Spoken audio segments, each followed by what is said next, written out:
Again, as I just said, there are 1.7 million fewer people living in absolute poverty today than there were in 2010. That includes hundreds of thousands of children. That's what Prime Minister Rishi Sunak proudly told the Parliamentary Liaison Committee last December. So imagine the shock for the Prime Minister when someone tells him that under his government, the UK has just seen the biggest rise in absolute poverty in 30 years. This graphic uses figures provided by the government's Department for Work and Pensions.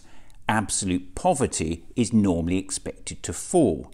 But look at what happens in 2022-23. It's the biggest rise in absolute poverty in 30 years. During the year, 12 million people were in absolute poverty.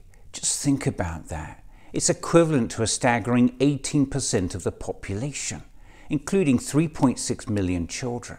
It's a level of hardship last seen in 2011-12 after the financial crash. Mr. Speaker, the plan is working because poverty is falling in our country. With millions living in poverty, destitution and using food banks after 14 years of Conservative government, the Prime Minister's insane boasts about poverty are becoming the stuff of legend. Actually, the track record demonstrates that we are making a difference in reducing child poverty. Nearly 4 million people experienced destitution in 2022.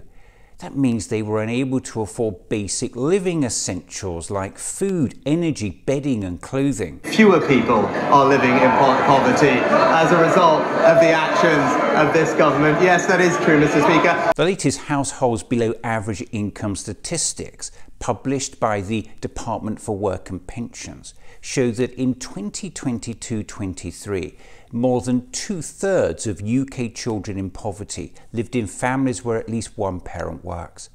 So much for the Tories making work pay. Mr. Speaker, the best route out of poverty is through work, Mr. Speaker. And an estimated 2.9 million children were in deep poverty, meaning their income was at least 50% below the poverty line. There are now 400,000 fewer children in poverty than there were in 2010 as a result of the actions of this government. Child poverty also increased on the relative poverty measure, with 100,000 more children pulled beneath the poverty line, meaning that 1/3 of UK children, that's 4.3 million, were in poverty in 2022-23.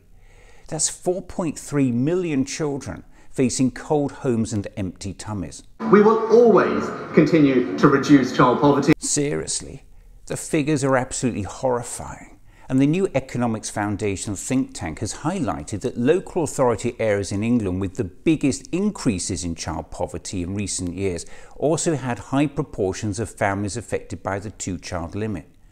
So how about parties serious about tackling the issue of child poverty, committing to scrap the Tories' 2-child benefit limit?